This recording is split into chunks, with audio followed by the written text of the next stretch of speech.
The attic air in the Jensen house smelled perpetually of curing plastic, evaporated enamel, and a faint, sweet scent of industrial strength adhesive.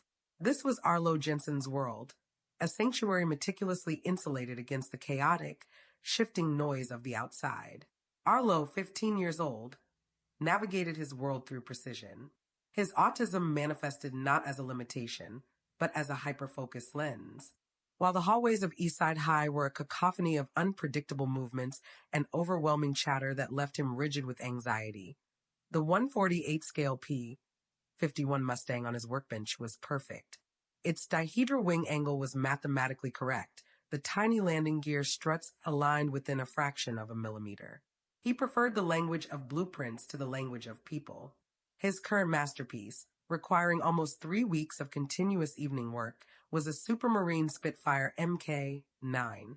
Tonight, Arlo was applying the final weathering effects, simulating the subtle exhaust stains that trailed back from the engine block in a specific, historical pattern. The door creaked open, disrupting the silence.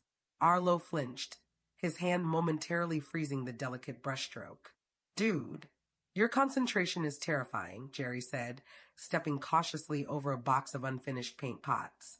Jerry was Arlo's only voluntary school contact, a loud, energetic boy fascinated by Arlo's technical brilliance and utterly unfazed by his social awkwardness.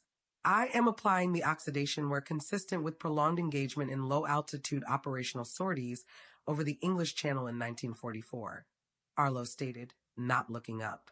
"The stain pattern is crucial for historical accuracy." Jerry leaned against the workbench. "Right. Look, I know you hate disruptions, but the local hobby expo is next weekend. The school newspaper is running a feature on local artisans, and you need to enter the Spitfire." Arlo gently set down his brush. The idea of the expo, a vast hall filled with flashing lights, the echoing boom of amplified voices, and the crushing proximity of hundreds of strangers, made his palms sweat. "Negative," Arlo said immediately. "The probability of sensory overload is approximately 98%. Furthermore, my models are for personal structural analysis, not public display." "Arlo, they're monuments," Jerry insisted. "The detail you put in, the wiring harnesses you scratch build. Nobody else does that. You aren't just building kits, you're resurrecting history. You deserve to show this off." Arlo shook his head, focusing instead on the tiny, perfect curve of the plastic cockpit canopy. The models were safe. They were controlled. The real world was neither. "The consensus of public judgment is unpredictable," Arlo replied. "I prefer controlled variables." Jerry sighed, knowing better than to push too hard. "Okay, but there's a rumor that Phoenix Holloway is going to be there. She's the one restoring that old Waco biplane at the airfield, the one you have 3 reference books on. If you ever wanted to talk to someone who literally lives the history you build." That detail hit Arlo precisely where he was most vulnerable. Phoenix Holloway was a legend in aviation circles, known for her dedication to historical fidelity and her ability to make antique engines roar back to life. "Phoenix Holloway," Arlo whispered, the name resonating like the smooth hum of a finely tuned engine. The Hobby Expo was exactly the sensory hell Arlo had predicted. The fluorescent lighting hummed too loudly, the crowd noise compressed into a confusing wall of sound, and a persistent smell of fried food mixed sickeningly with cheap cologne. Arlo stood rigid behind his display table, clutching a small, smooth piece of river stone, his tactile anchor. His models, the Spitfire, a massive B-17 Flying Fortress, and a sleek F-14 Tomcat, were arranged perfectly. He had insisted Jerry set the table up while he waited outside, mentally rehearsing his responses to anticipated questions about paint brand and assembly sequence. He watched the faces of the people who approached. Most simply glanced at the price tag, none were for sale, and moved on. The others tried to interact, asking broad, fuzzy questions. How long did that take? Which Arlo found impossible to answer truthfully without launching into a 40-minute technical lecture. Then Phoenix Holloway arrived. She wasn't loud or flashy. She wore faded jeans, a grease-stained leather jacket, and carried a quiet authority. She stopped directly in front of the Spitfire. "This is remarkable," she said, her voice low and clear, cutting through the general noise. Arlo, focused on the perfection of her words, managed to look up. Thank you. Phoenix didn't ask how long it took. She didn't praise the paint job, generally. She got specific. The panel lines on the flaps, you scribed those deeper than the kit standard. And the rivets, those are custom decals, aren't they? 0.3 millimeters spacing. Arlo felt a familiar, comforting rush of recognition. She spoke his language. They are 0.35 millimeters, Arlo corrected automatically, relaxing his grip on the stone. The kit's spacing was inconsistent with the 1943 maintenance guide for early MK, 9 airframes. Phoenix smiled, a genuine, appreciative crinkle around her eyes. My name is Phoenix. I restore old birds. Your attention to detail is profound. Most builders miss those subtle structural differences. Structure is mandatory for successful flight, Arlo rationalized. If the structure is inaccurate, the simulation of flight is invalid. Exactly, Phoenix agreed. You see the engineering, not just the aesthetic. Tell me about the weathering on the cowl. For the next 10 minutes, Arlo spoke fluently, detailing his custom mix of pigments to achieve the precise look of leaded aviation fuel residue. The crowd noise faded. The lights dimmed. He was only aware of Phoenix. Her questions specific, technical, and validating. Arlo, you need to see the real thing. You need to smell the oil and feel the vibration, Phoenix said finally. The Waco I'm working on, the cabin is tight, but it's real. If you're interested, come down to the airfield next Saturday. We can talk rivets and reality. Arlo's mind short-circuited. Reality. The models were a perfect, safe simulation. The actual machine was massive, dangerous, and loud. It demanded immediate, real-time engagement. I am unsure, Arlo stammered, the social anxiety returning tenfold. Airfields are large, and the movement of ground vehicles is nonlinear. Phoenix nodded calmly. I understand, but you've mastered the static representation of flight. Maybe it's time to understand the dynamics. She handed him a business card. No pressure. If you decide to come, call me, and I'll ensure the gate is calm. Jerry appeared, his face beaming. Did she just invite you to the hangar? That's awesome. Arlo looked at the card, the thick, textured paper a contrast to the slick plastic of his models. He felt a deep, terrifying pull toward the unknown variables. The following week was characterized by intense internal debate. Arlo's routine suffered. He almost used the wrong shade of primer on a tiny wingtip tank. The thought of the airfield, the smell of jet fuel, the deafening roar of engines, the sudden, sharp communication of air traffic controllers was overwhelming. You have to go, Jerry told him during lunch, carefully segregating his carrot sticks from his grapes to respect Arlo's preference for segmented food. You love planes more than anything. This is the ultimate deep dive. My anxiety models predict a 65% chance of a full shutdown response, Arlo countered, adjusting the napkin placement on his tray table. And a 35% chance of absolute amazement, Jerry countered. Look, you build these things to understand how they work, how they float above chaos. Now you get to see the actual principle. The concept of floating above chaos resonated. Arlo didn't just understand airplanes. He understood the underlying physics, the predictable lift generated by the perfectly sculpted airfoil. If the engineering held true for a tiny plastic wing, it must hold true for the massive metal one. He called Phoenix. The municipal airfield was a symphony of chaos. Arlo arrived early Saturday morning, dressed in his most comfortable, structured clothing. The smell wasn't just metal and oil. It was hot asphalt, burnt kerosene, and damp earth. Phoenix met him at the main gate, offering a small, reassuring smile.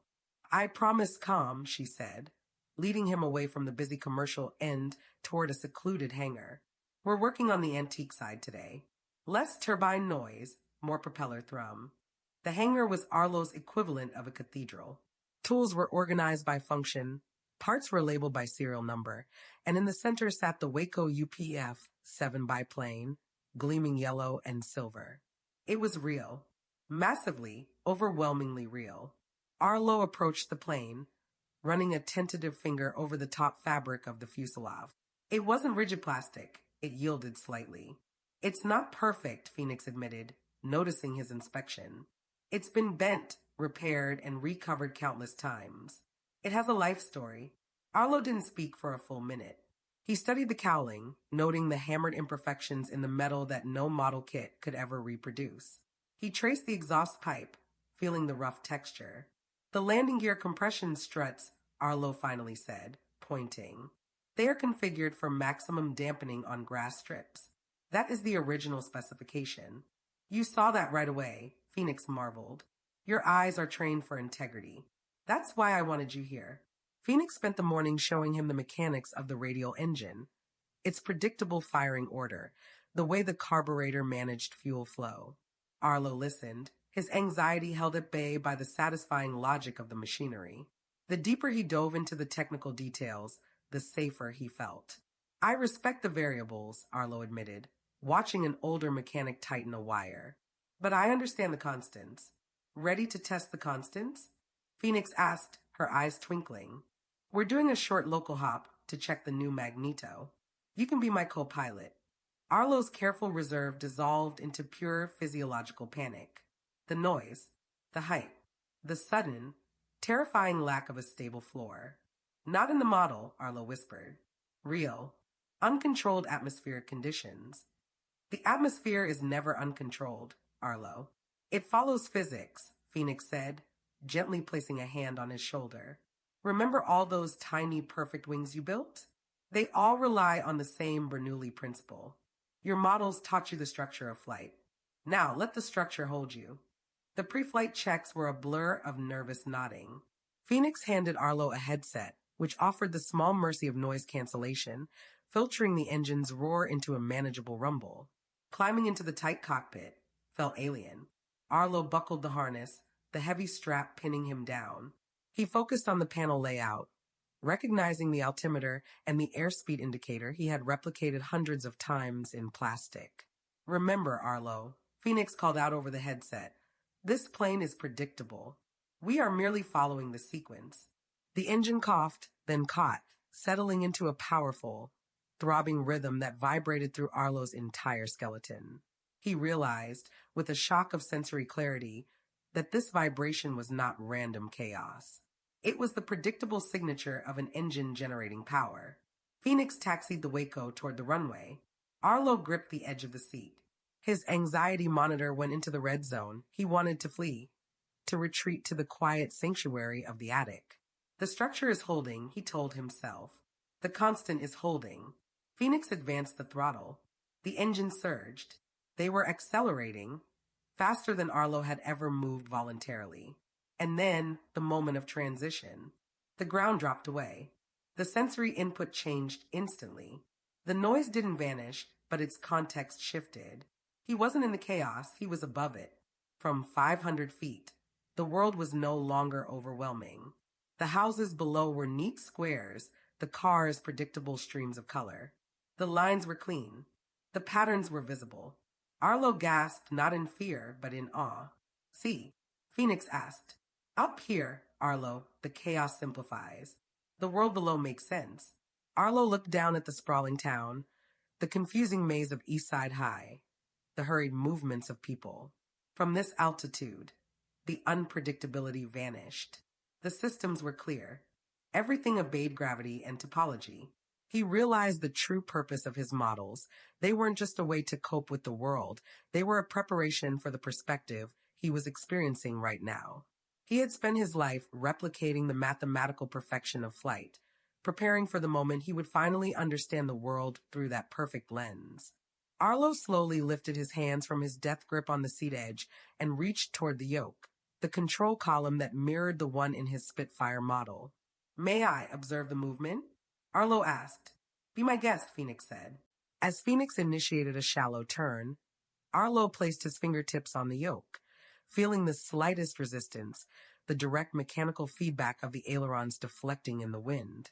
The controls were stiff, heavy, and immediate, exactly as he had always imagined. It was structure. It was predictable. It was freedom. They landed 40 minutes later. The return to the ground was a controlled deceleration, but stepping out of the plane, Arlo felt fundamentally different. The scent of fuel and oil no longer created unease. It was the smell of accomplishment. Well, Phoenix asked, helping him unbuckle. Arlo looked back at the yellow biplane. The imperfections, the dents, the wear, they no longer looked like damage. They looked like proof of resilience. The structural integrity is confirmed, Arlo stated, a small, genuine smile touching his lips. The feeling of lift is superior to the simulation.